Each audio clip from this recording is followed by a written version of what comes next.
మేము చలో సెక్రటరియట్ కార్యక్రమం పెట్టుకున్నాం. బీఆర్ఎస్ పార్టీ తరఫున మాకు మద్దతు ఇవ్వండి అని చెప్పి అనేక మంది నిరుద్యోగ యువతీ యువకులు ఈరోజు తెలంగాణ భవన్కు రావడం జరిగింది.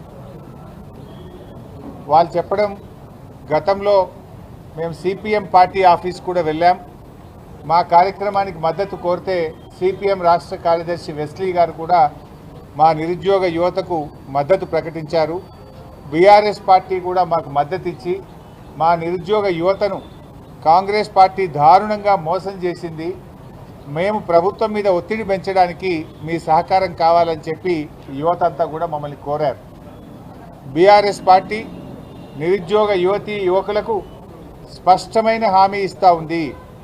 రేవంత్ రెడ్డి ప్రభుత్వం ఆనాడిచ్చిన అన్ని హామీలు అమలు చేసేదాకా బీఆర్ఎస్ పార్టీ శాసనసభలో, శాసన మండలిలో, బయట కూడా ప్రత్యక్ష పోరాటాల్లో కూడా మీకు సంపూర్ణమైన మద్దతు అందిస్తుంది అని చెప్పి నేను తెలియజేస్తా ఉన్నా.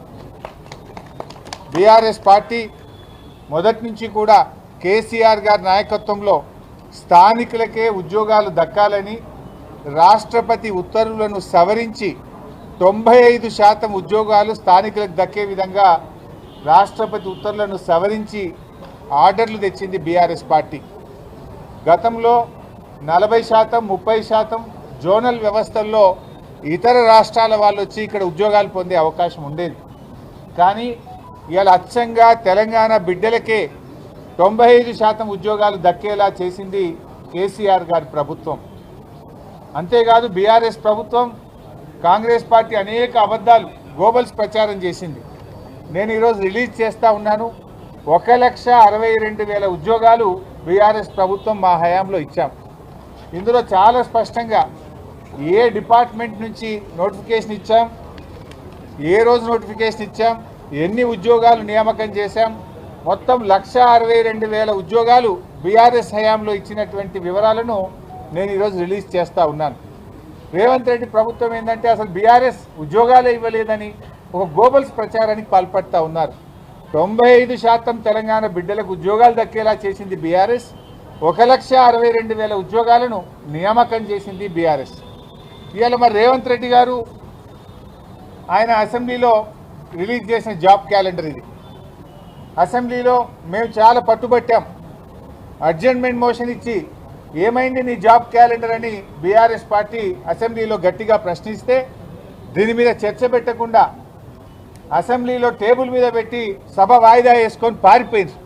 అదే రోజు మేము అడుగుదాం అనుకున్నాం, మొదటి ఏడాదిలోనే 2 లక్షల ఉద్యోగాలు అన్నావు, ఇది జాబ్ క్యాలెండర్ కాదు, ఇది జాబ్లెస్ క్యాలెండర్, ఇది జాబ్ క్యాలెండర్ కాదు, ఇది దగా క్యాలెండర్ అని చెప్పి మేము ఆ రోజు అంబేద్కర్ విగ్రహం దగ్గర కూర్చొని ధర్నా చేసినాం.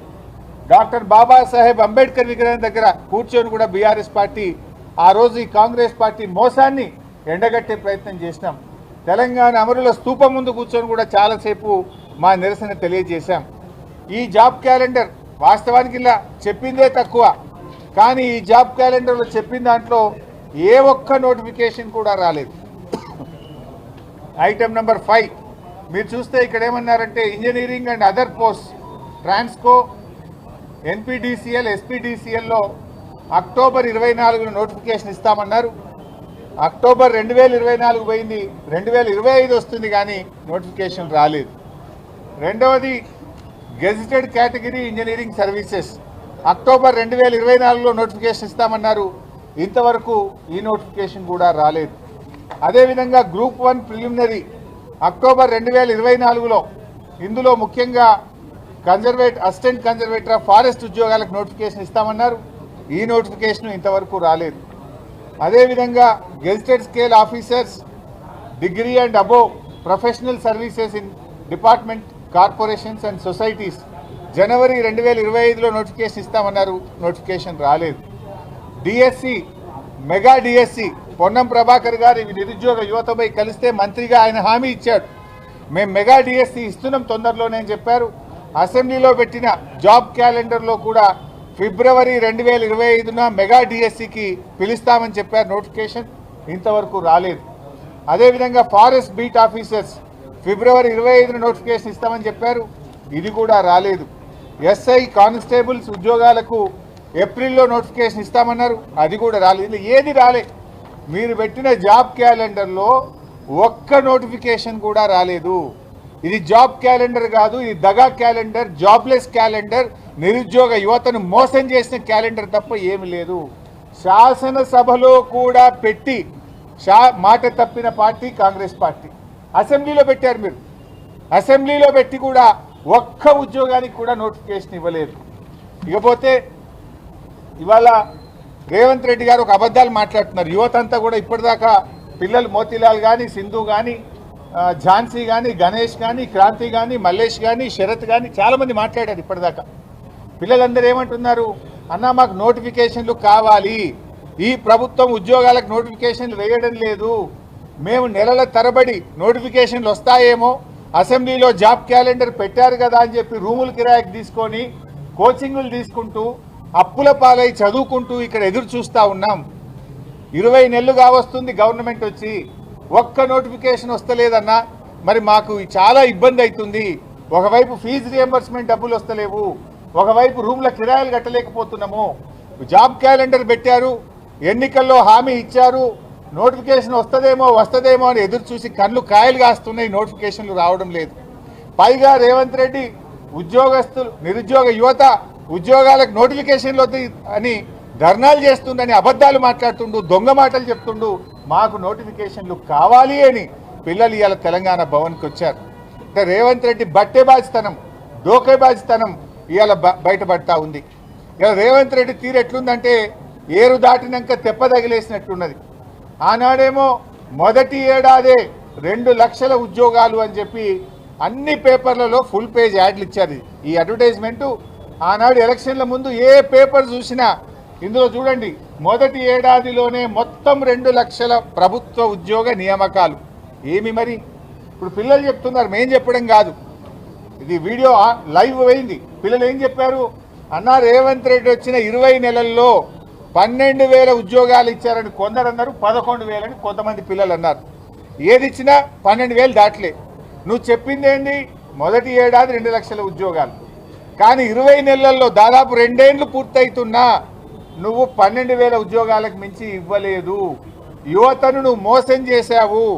మీరు ఒక రకంగా చూస్తే ఆనాడు బీఆర్ఎస్ పార్టీ 9.5 ఏళ్లలో 2 ఏళ్ళు కరోనా వచ్చింది, 2 ఏళ్ళు రాష్ట్రపతి ఉత్తర్వుల సవరణ కోసం ఢిల్లీ మీద ప్రధానమంత్రి దగ్గరికి కేసీఆర్ గారు స్వయంగా వెళ్ళి రాష్ట్రపతిని కలిసి ఒత్తిడి పెంచి మేము సాధించాం. ఆ రోజు మేము ఇచ్చిన నోటిఫికేషన్లు ఇంకో 70,000 ఉన్నాయి. 1,64,000 నియామకాలు పూర్తి చేశాం, మరో 70,000 నోటిఫికేషన్లు ఇచ్చాం. మేము యావరేజ్గా ఇచ్చింది చూసుకున్న ఏడాదికి 16,000 ఉద్యోగాలు బీఆర్ఎస్ ఇచ్చింది. రేవంత్ రెడ్డి ఎంత ఇచ్చిండు, 12,000 కూడా 20 నెలలు కదా, 20 నెలల్లో 12,000 ఇచ్చిండు. అంటే ఏడాదికి కేసీఆర్ 16,000 ఇస్తే నువ్వు అందులో సగం కూడా ఇయ్యలే. అంటే నువ్వు అన్ని అబద్ధాలే, ఏదో చోరు ఉల్టా కోత్వాల్కు డాంటే అన్నట్టు దొంగవు నువ్వు, అబద్ధాలు ఆడింది నువ్వు, పిల్లల మీద వేస్తుండు. పిల్లలు నోటిఫికేషన్లు వద్దన్నారని, మాకు నోటిఫికేషన్లు కావాలని ఇలా తెలంగాణ భవన్ తలుపులు తట్టిండ్రు నిరుద్యోగ యువతి యువకులు. ఇది ఎట్లా ఉందంటే ఆడరాక పాత గజ్జలు అని ఒక సామెత ఉంటుంది. నీకు నోటిఫికేషన్లు ఇయ్యే శాతగాక, నువ్వు నోటిఫికేషన్లు ఇవ్వక ఇవాళ నువ్వు నిరుద్యోగ యువతను మోసం చేస్తూ ఉన్నావు మిస్టర్ రేవంత్ రెడ్డి. ఇవాళ యూత్ డిక్లరేషన్ ఆనాడు స్వయంగా ప్రియాంక గాంధీ గారు సరూర్ నగర్ స్టేడియంలో మీటింగ్ పెట్టి యూత్ డిక్లరేషన్ చేశారు. ఆ రోజు ఏం చెప్పింది ప్రియాంక గాంధీ గారు, నేను ఇందిరాగాంధీ మనమరాలుగా మాటిస్తున్నాను, ప్రియాంక గాంధీగా మాటిస్తున్నాను, ఏడాది లోపల ఉద్యోగాలన్నీ ఇస్తా అని చెప్పి 5 అంశాలతో కూడినటువంటి యూత్ డిక్లరేషన్ను ఆ రోజు ప్రియాంక గాంధీ గారు రిలీజ్ చేశారు. ప్రియాంక గాంధీ గారు నా బాధ్యత అని చెప్పారు. మరి వాళ్ళు ఎక్కడ పోయినరు? 20 నెలలైంది ప్రియాంక గాంధీ గారు. ఆ రోజు నా బాధ్యత ఇందిరాగాంధీ మన్మరాలిగా మాటిస్తున్నా, ఇచ్చి తీర్థం అన్నావు కదా, మరి అడగవా రేవంత్ రెడ్డిని? వెయ్యవా మొట్టికాయలు రేవంత్ రెడ్డికి? ఏమైంది ఆయన, నా పరువు పోతుంది, నా గౌరవం పోతుంది, నువ్వు చేయంగా నువ్వు మాట తప్పితే మా సోనియా గాంధీ ఇందిరాగాంధీ కుటుంబం గౌరవం పోతుంది అని చెప్పి మరి రేవంత్ రెడ్డికి మొట్టికాయలు వేసి మొదటి ఏడాదిలో 2 లక్షల ఉద్యోగాలు ఇప్పించే బాధ్యత ప్రియాంక గాంధీ గారికి లేదా? ఇవాళ ప్రియాంక గాంధీ గారు మీరు 5 అంశాలు చెప్పారు యూత్ డిక్లరేషన్లో. ఒక్కటన్నా అమలైంది 5లో? ఒక్కటి. 20 నెలలైనా యూత్ డిక్లరేషన్లో చెప్పిన 5 ఒక్కటి కూడా అమలు కాలేదు.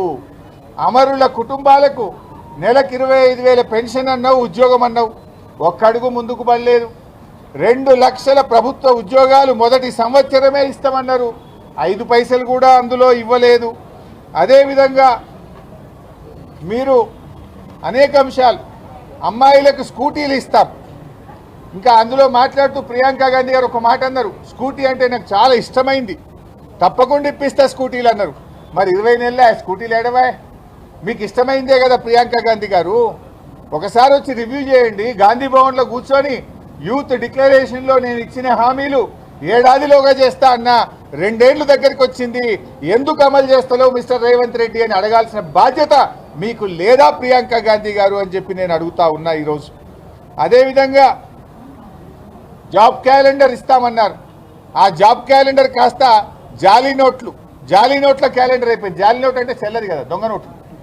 జాబ్ క్యాలెండర్ కూడా దొంగ క్యాలెండర్ అయిపోయింది, చెల్లని క్యాలెండర్ అయిపోయింది. ఒక్క ఉద్యోగానికి కూడా ఈరోజు ఇచ్చినటువంటి పరిస్థితి లేదు. మరి నేను అడుగుతా ఉన్నా, ఏమైనా మీ హామీలు?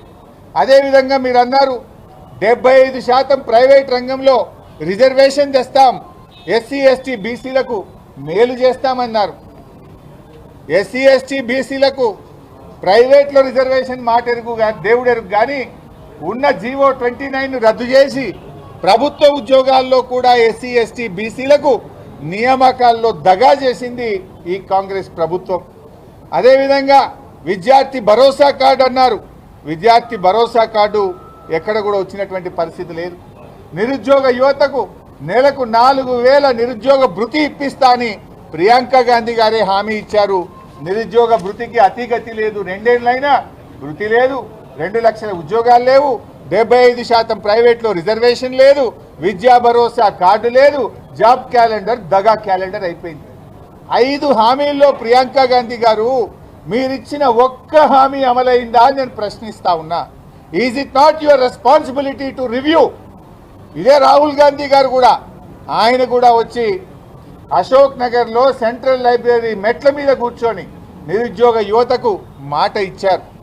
2 లక్షల ప్రభుత్వ ఉద్యోగాలు ఇప్పిస్తామన్నారు. సోనియా గాంధీ గారు కూడా తెలంగాణ ప్రజలకు లేఖ రాశారు, మేమిచ్చిన హామీలన్నీ అమలు చేసే బాధ్యత తల్లిగా నేను తీసుకుంటాను అన్నారు.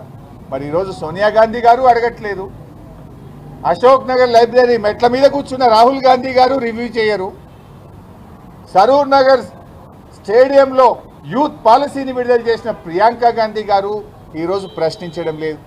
మొత్తంగా గాంధీ కుటుంబం, సోనియా గాంధీ గారు, ప్రియాంక గాంధీ గారు, రాహుల్ గాంధీ గారు నిరుద్యోగ యువతీ యువకులను ఈరోజు దారుణంగా మోసం చేశారు. ఇలా తెలంగాణ సమాజం మిమ్మల్ని ప్రశ్నిస్తుంది, మీరిచ్చిన హామీలు ఏమైనాయి, తక్షణమే వాటిని అమలు చేయాలని చెప్పి కూడా ఈరోజు బీఆర్ఎస్ పార్టీ తరఫున మేము డిమాండ్ చేస్తూ ఉన్నాం.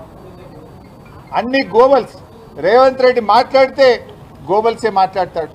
60,000 ఉద్యోగాలు ఇచ్చినా అంటాడు, ఎక్కడిచ్చిన ఆయన 60,000? ఇలా పిల్లలు అడుగుతున్నారు, 60,000 ఉద్యోగాలకు సంబంధించి నువ్వు వైట్ పేపర్ రిలీజ్ చేయి, ఎందుకు వైట్ పేపర్ రిలీజ్ చేస్తలేవు? 60,000 ఉద్యోగాల వైట్ పేపరు ఎప్పుడు నోటిఫికేషన్ వచ్చింది, ఎప్పుడు పరీక్ష పెట్టిండ్రు, ఎప్పుడు రిజల్ట్స్ ఇచ్చినాయి, ఇవాళ చెప్పాల్సిన అవసరం ఉందా లేదా? అది రిలీజ్ చేయను వైట్ పేపర్, అంతా మోసం. ఇవాళ ఎవరైతే ఇప్పుడు పిల్లలు చెప్పారు, ఆ రోజు మేమందరం కూడా చదువుకుని, ఒక అబ్బాయి వికారాబాద్కి వెళ్ళి వచ్చింది, శరత్ అనుకుంటా, అబ్బాయి చెప్తుండే, అన్న మేము లైబ్రరీలో చదువుకుంటుంటే ఆ రోజు కోదండరామ్ గారు, బల్మూరు వెంకట్ గారు, ఆకునూరు మురళి గారు, రియాజ్ గారు మా దగ్గరికి వచ్చి, ఏ బీఆర్ఎస్ పార్టీ మళ్ళీ గెలిస్తే ఏం చేయది, మీరందరూ మా కోసం బస్సు యాత్ర చేయండి, మా కోసం ఓట్లేపియండి, మేము 2 లక్షల ఉద్యోగాలు ఇస్తామంటే నమ్మినామన్నా. కాంగ్రెస్ కోట్లేయమని మా నాయనమ్మయి, అమ్మమ్మయి, తాతలై, అమ్మా నాయన కాళ్ళు మొక్కి కాంగ్రెస్ కోట్లు వేయించినాం. నమ్మితే ఇలా మోసం చేసిండ్రు. మాకు ఉద్యోగాలు రాలేదు, కానీ కోదండరాంకు ఉద్యోగం వచ్చింది, ఆకునూరు మురళికి ఉద్యోగం వచ్చింది, రియాజ్కు ఉద్యోగం వచ్చింది, లాస్ట్కు ప్రియాంక గాంధీకి కూడా ఉద్యోగం వచ్చింది. కానీ నిరుద్యోగ యువకులకు మాత్రం ఈ రాష్ట్రంలో ఉద్యోగాలు రాలేదు.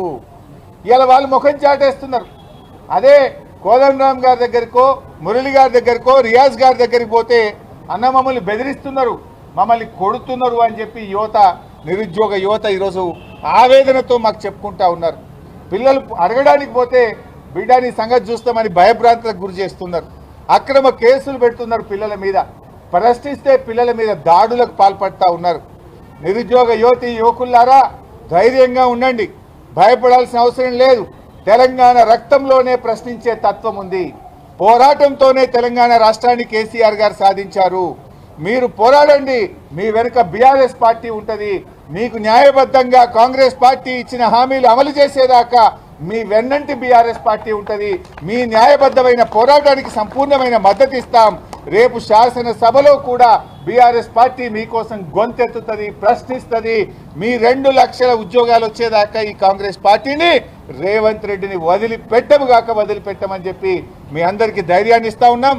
మీరెక్కడ కూడా అధైర్యపడకండి, ధైర్యంగా ముందుకు సాగండి అని చెప్పి కూడా నేను మీ అందరినీ కూడా కోరుతూ, ఇవాళ ముఖ్యంగా ఒక అబ్బాయి మాట్లాడుతూ ఫీజు రియంబర్స్మెంట్ రాలేదు, శ్రీధర్ అని, శ్రీధరే కదా, మానుకోట నుంచి వచ్చినటువంటి శ్రీధర్ ఉస్మానియా యూనివర్సిటీలో పీజీ చేస్తున్నానన్నా, మాకు ఫీజు రియంబర్స్మెంట్ రాక మెస్ బిల్లులు విడుదల కాకుండా మాకు చాలా ఇబ్బంది అవుతుంది అని చెప్పి ఒక అబ్బాయి చెప్పాడు.